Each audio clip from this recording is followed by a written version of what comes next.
Paris. What is the first thing that comes to your mind when you hear its name? Maybe a romantic proposal under the Eiffel Tower, or the smell of freshly baked croissants. But wait, today we're stepping beyond the Paris you think you know. We'll explore the bones beneath the city, the secrets of Napoleon, and why you'll almost never see a stop sign here. Welcome to Paris.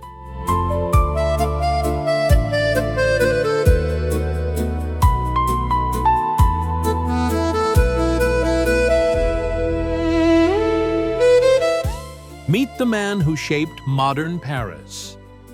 Baron Haussmann.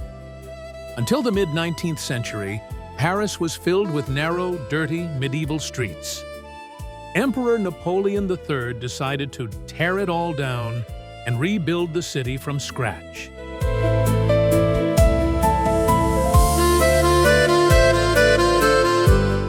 Did you know these wide boulevards weren't just for beauty? They were also designed to prevent rebellions and allow the army to move easily through the city. In a way, Paris was redesigned for modern warfare.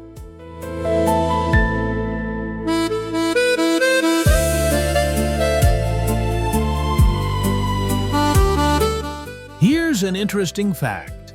Most buildings in Paris are the same height and built from the same limestone. That's why, from above, the city looks like a single unified structure.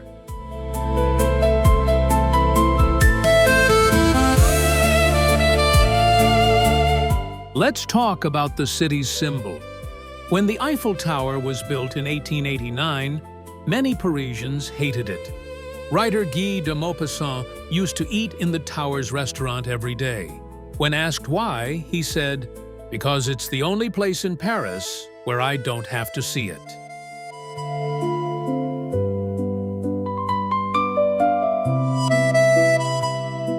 The Eiffel Tower was originally meant to stand for only 20 years. What saved it was its use as a massive radio antenna.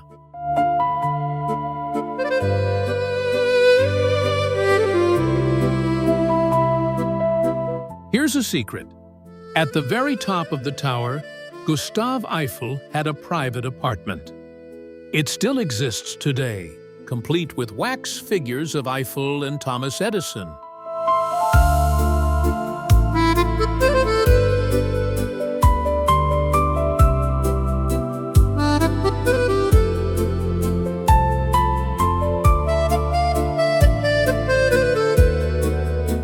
Now let's step away from the lights.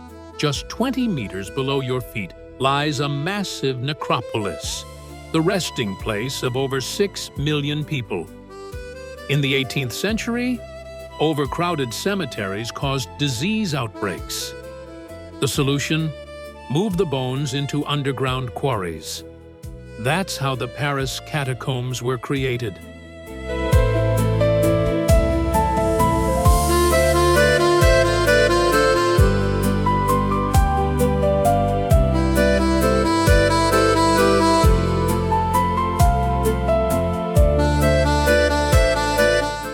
The Louvre, the largest art museum in the world. If you spent just 30 seconds on each piece, it would take you 100 days to see everything.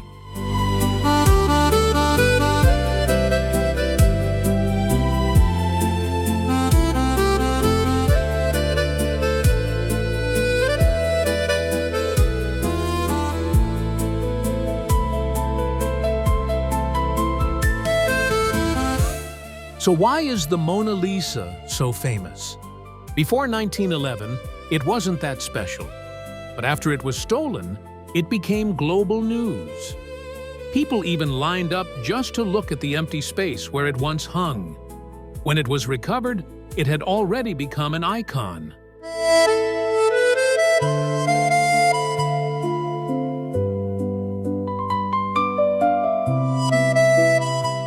The croissant is not originally French.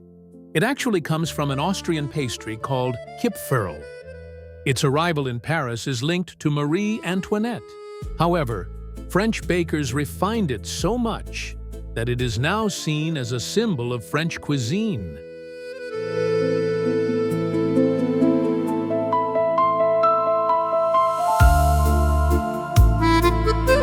And then there's the baguette. In France, its ingredients, weight, and even price are regulated by law. Every year, a Best Baguette competition is held, and the winner supplies bread to the French president for a year.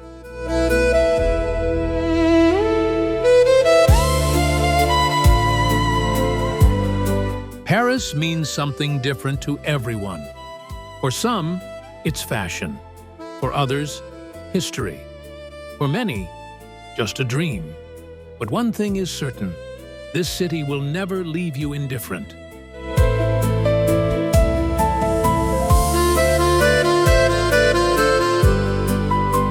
What would you most like to see in Paris? Write it in the comments below. Don't forget to like the video and subscribe to the channel. Where will we go next? Stay tuned.